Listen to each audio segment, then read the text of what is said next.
I got a couple of things I want to talk about. So today we're going to be talking about boredom. So I'm actually going to give you a story before I get into anything. So boom, there's a time in maybe junior year. Now, people that live in New York, there's a lot of Jewish holidays. There's Regents Week. There's a whole lot of breaks you have when you live in New York, right? And there was this one break where I had a whole week off. And I remember this is actually when TikTok was like not even what TikTok was. Like it wasn't like this thing that people looked at as an opportunity. I'm going to get into a story of why boredom is very important and why I went crazy for a little week, right? So boom.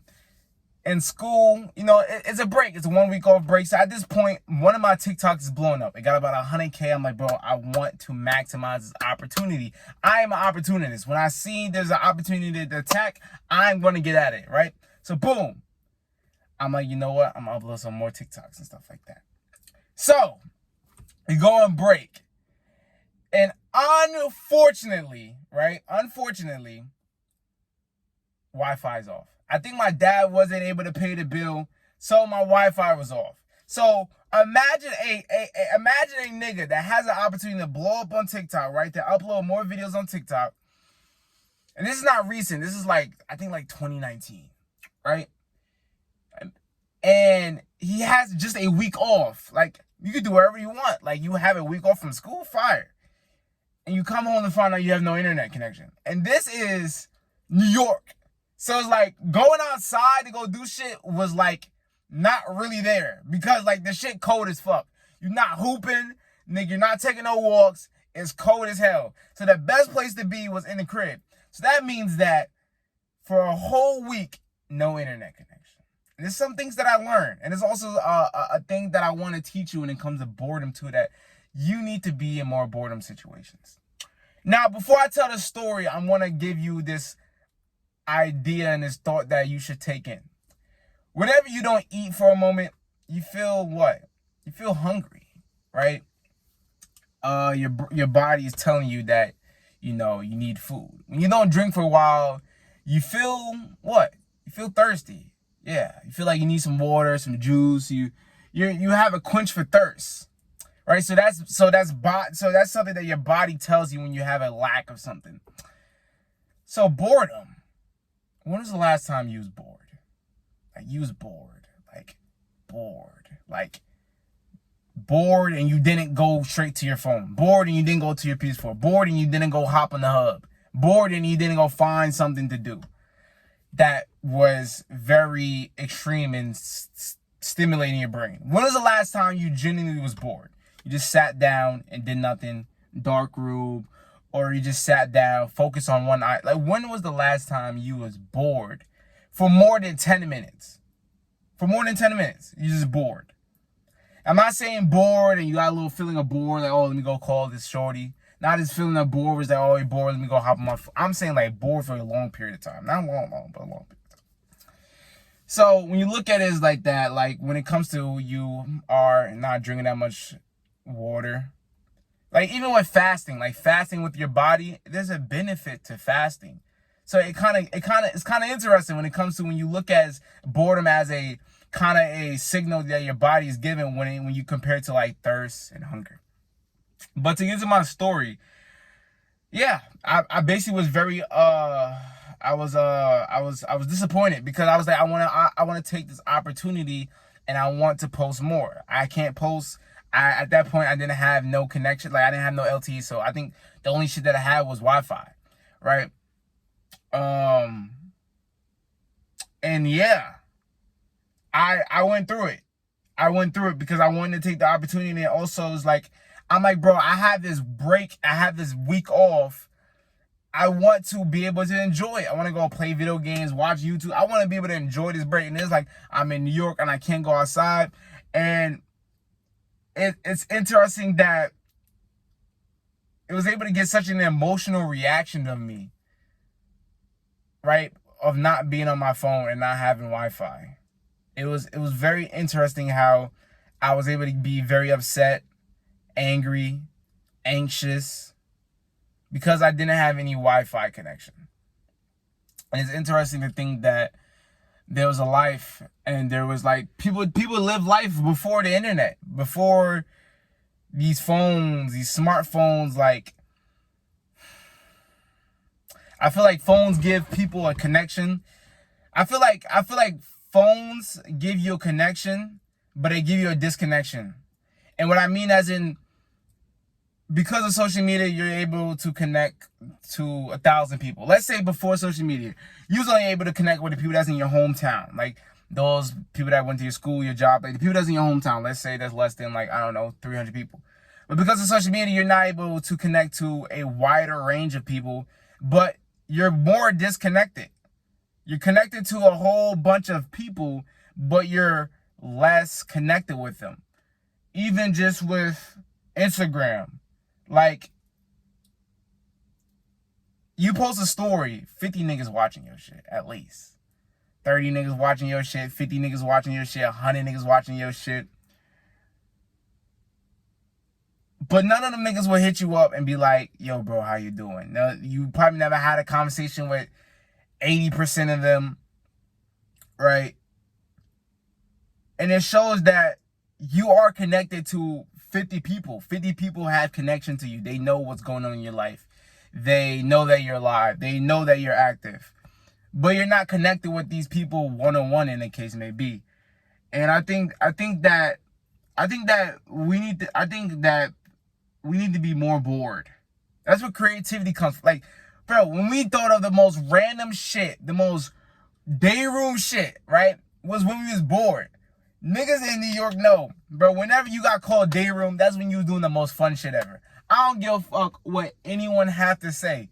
The times that I was called day room, the time that I seen niggas be called day room, that's when they was having the most fun possible. And when you doing day room shit, that's when you are probably fucking bored as fuck.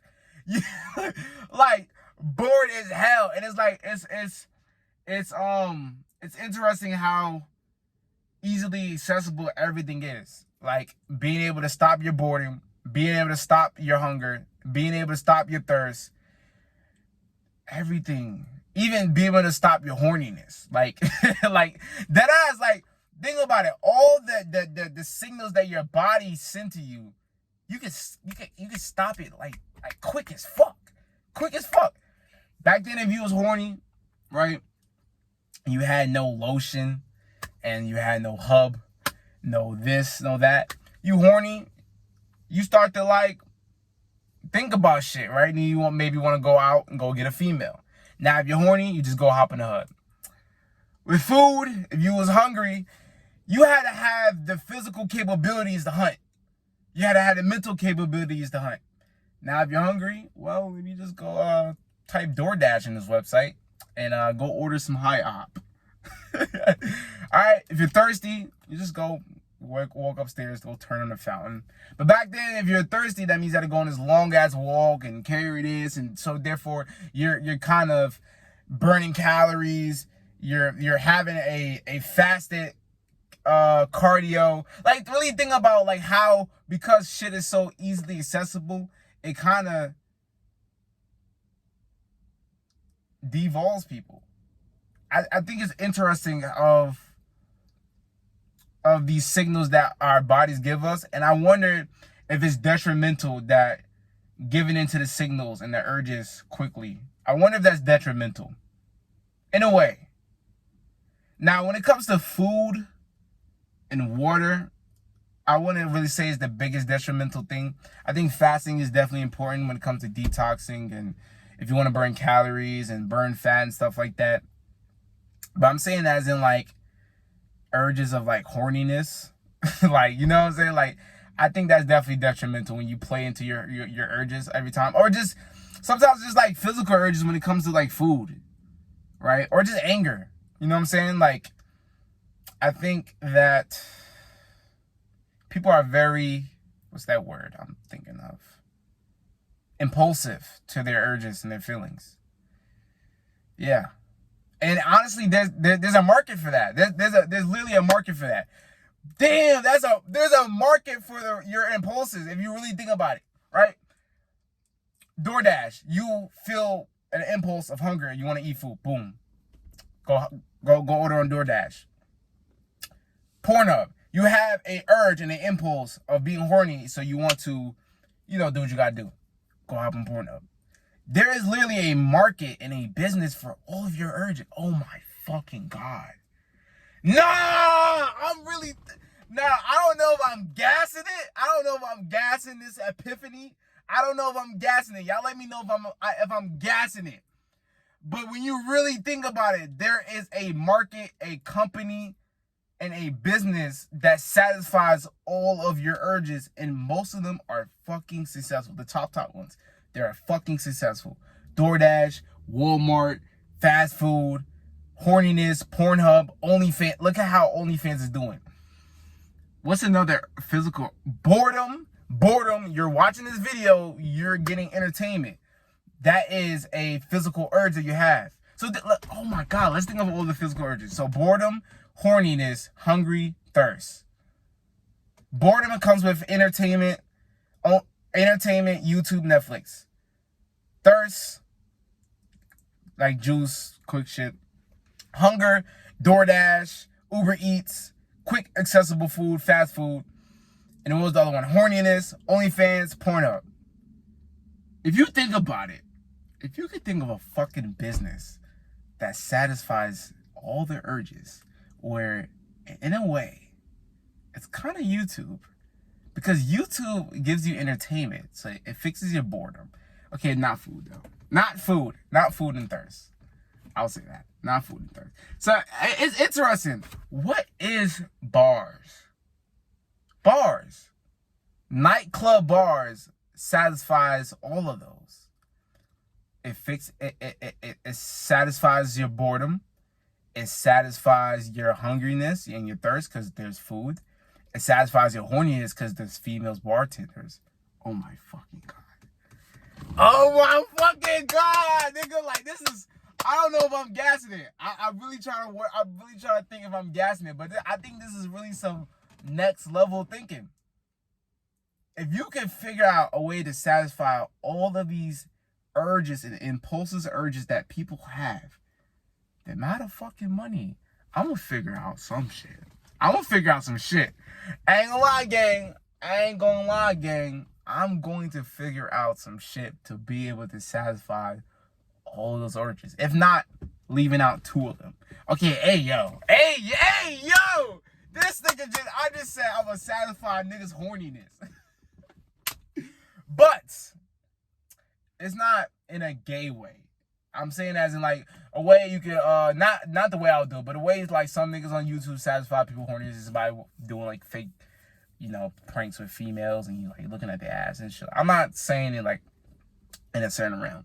But nah, that's something that's very interesting. I've been reading this book, The Ultimate Guide to Your Brain. It's not a book, but it's like a magazine, not a magazine, but it's like a small info book. It's not like a hard copy book with like it's like a small info book. And I'm just learning some things when it comes to, improving my brain. There's some things I've been doing that's some people may call it weird, but I like weird. Weird is fun. What I've been doing is that I've been testing my memory. For the last 2 days, I gave myself a number to remember and fall asleep to, and waking up, and I have to wake up and remember the number. So yesterday I told myself 49, and the day before that I told myself 33. And then I've also heard about a way of being more present is by looking at things and like remember the names for stuff. And there's like 4 stuff that I remember. So Master Forge, Blue Rhino, and then I remember the license plate. It was CILV IL 146, and I also remember Quick Trip. And those are the things that I remember. So the Blue Rhino was like a gas tank that was on the porch.